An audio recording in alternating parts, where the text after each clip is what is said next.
I'm going to comment on the film Dead Man's Wire. This will be a little bit different video here on Keeping It Real with Dean. Now, this is not a formal movie review. I just wanted to jump on here and make some comments about this movie. If you've not seen this movie and you wish to do so before I start talking about it, I would advise you to hit the pause on this video and go see the movie, then come back and listen to my comments here about the movie. Otherwise, you've been warned, so I may spoil it if you haven't seen the movie yet. So, this was an excellent movie, as you can see from the article from Wikipedia I have on the screen.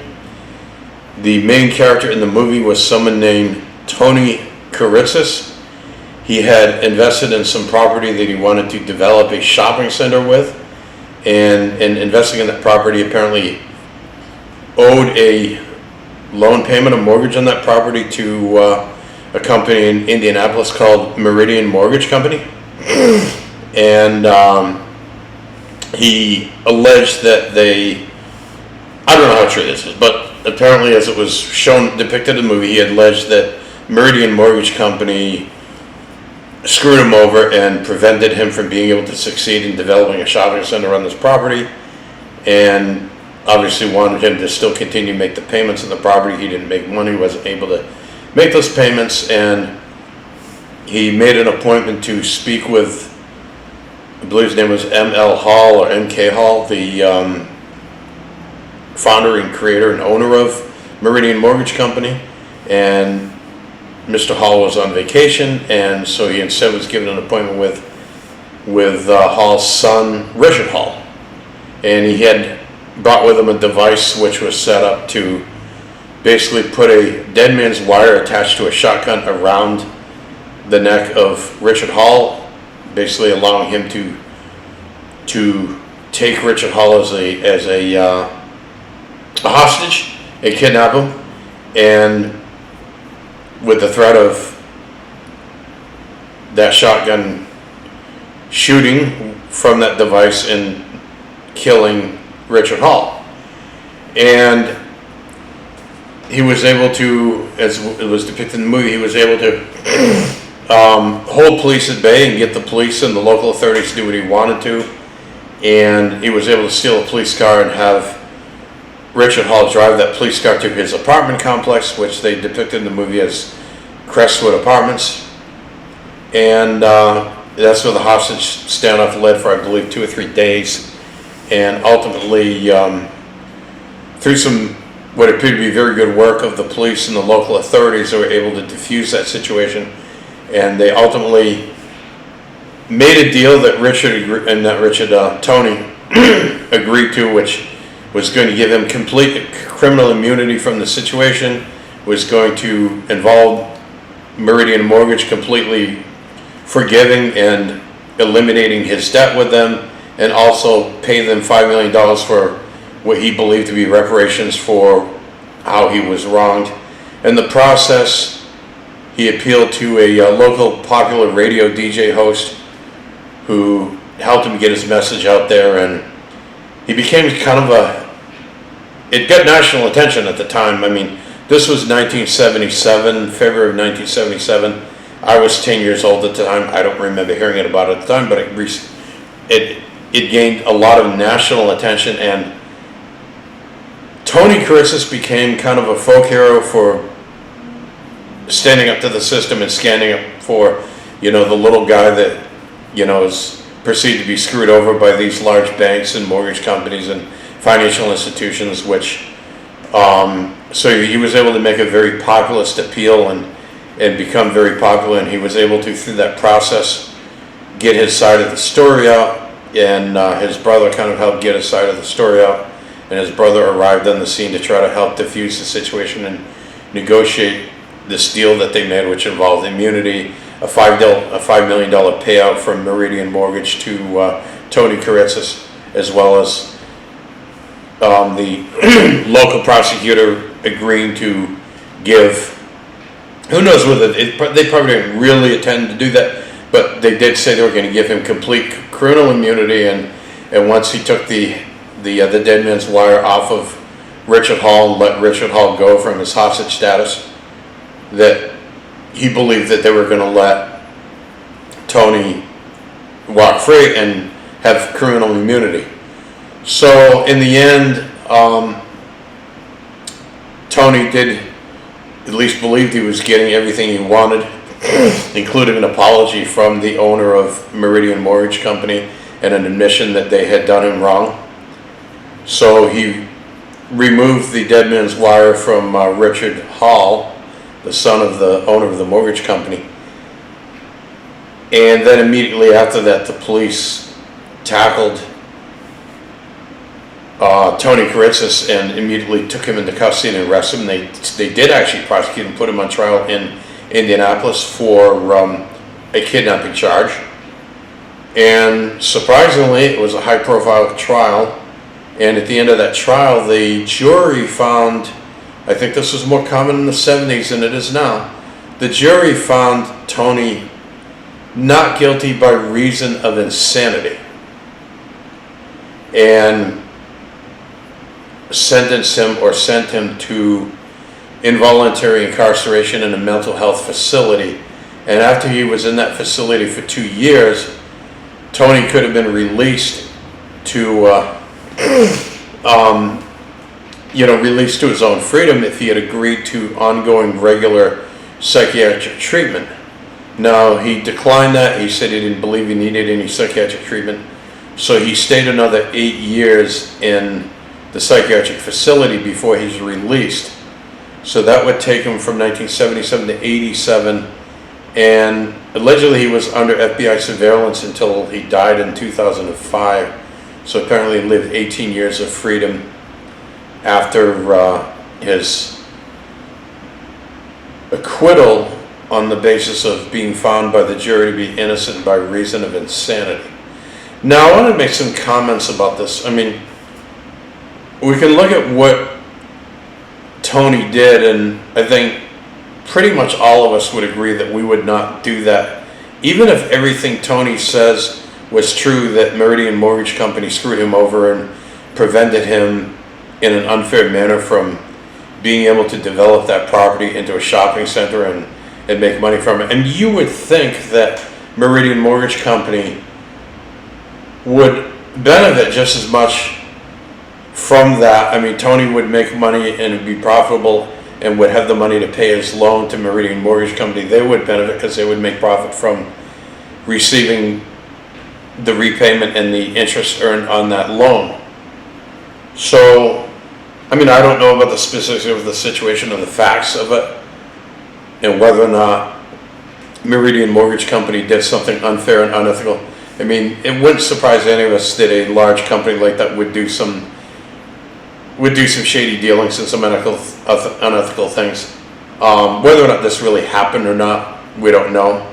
We can speculate about the personality type of Tony Kiritsis.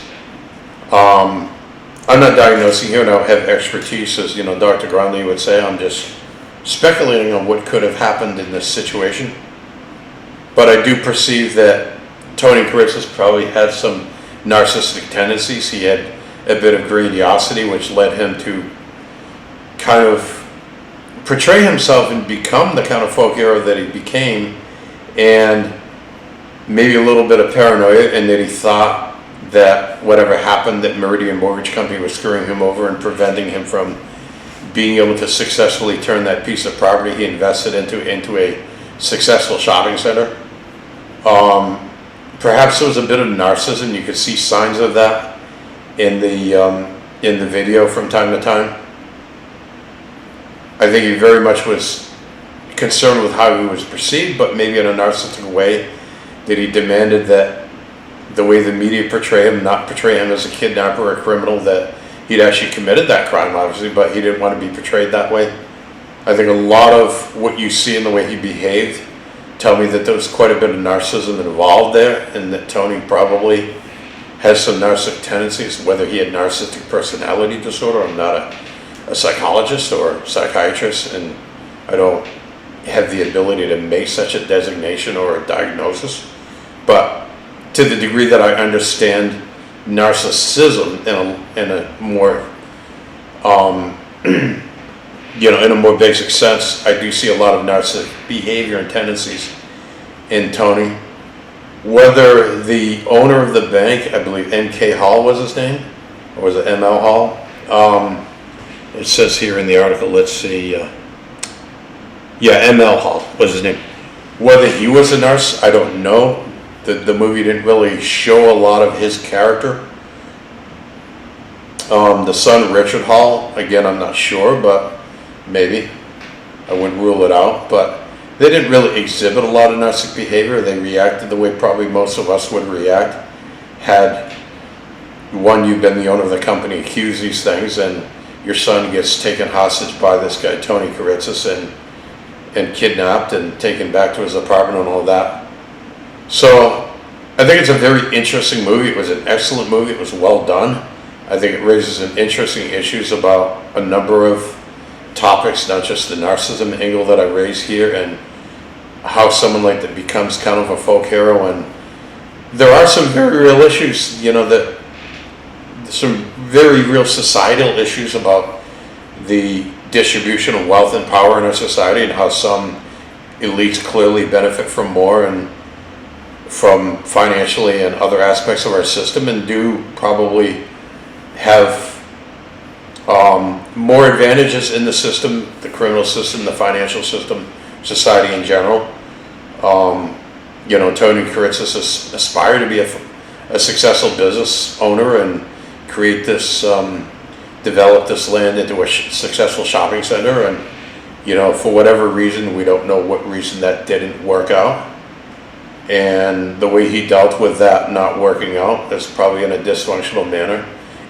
Dealt with it in a dysfunctional manner, and that he ended up committing the crime of kidnapping that he clearly was depicted here in the movie to be guilty of, even though he's found innocent by reason of insanity, which I believe in a lot of states that's been changed to a guilty by reason of insanity. And if you are convicted guilty by reason of insanity, you go to a mental health facility rather than a prison, but you're deemed to be guilty and not innocent. But back then, it was more common for state level charges. The jury did have the option of finding someone innocent, not guilty by reason of insanity. So I think there's a lot of interesting issues of race here. I think in some ways, when I think about this, although it's different, there are some elements in the degree to which Tony Kiritsis made issue and kind of put Meridian Mortgage Company and the business community on trial in the way he did, and made a populist appeal, which, again, I'm not dismissing all of the claims or the issues raised by Tony Kiritsis, although clearly he didn't go about it what most of us consider to be the right way. Most of us would not commit the crime of kidnapping and hostage taking in order to either address our own personal grievances or raise issues related to those personal grievances. But in some ways, I see some parallels here to the real life case currently, and this was based on a real life case, but the current real life case of Luigi Mangione, who allegedly shot and murdered Brian Thompson, the CEO of United Healthcare, related to grievances and issues regarding our current healthcare system. Again, I don't condone that act that Luigi Mangione allegedly committed and is being prosecuted for committing in New York City, where the alleged crime took place. But there are some legitimate issues, and I don't think it means one is condoning murder or the crime by saying that the case raises some interesting issues that we should be discussing, debating, taking into consideration. And obviously, I think the better way for Luigi Mangione to have handled that would be to publicize the problems he had with United Healthcare in specific, in the healthcare system in general, and help advance the debate on how to reform and improve our healthcare system. In the case of Tony Kiritsis, maybe he believed or could advance discussion of maybe better regulation of mortgage companies like Meridian Mortgage Company to lead to more fair and better outcomes for all of us. So I think those are interesting cases, but the movie was excellent. It's well worth seeing. I would recommend you go to one of your local theaters and see this movie. I went to the Regal Movie Theater in Seattle and saw this movie, but many other theater chains, there's AMC and other theater chains where you could go and see this. I highly recommend seeing this movie. I don't know how much longer it's playing. It's currently in theaters now. It's not been widely promoted and widely marketed as some of the other movies. I'm not sure why, but it's an excellent movie and I would recommend everyone see it. And so I just wanted to make some comments about this movie and put this video on the channel, and hope that many of you will find this interesting. And even after I've spoiled it, I would still recommend, even though you quote know what happened to some extent, I'd recommend seeing it. Now, it mentions this Wikipedia article. There was a 2018 documentary called Dead Man's Line. I have not seen that, but I'm going to explore that and watch that. And when I watch that, if I believe there's a good reason to make some more commentary on this case or anything else I find out about it, I will make a sequel to this video and comment on it. So I appreciate everyone watching this video, and please like and subscribe and do the YouTube stuff. And I plan to do more videos on a number of topics, not just political topics like some of the ones I've made, but other topics. And if you enjoy the content that I'm creating here, then please like and subscribe and ring the bell for updates so you know when I put more videos up, new videos up. And I appreciate you watching, and thanks again.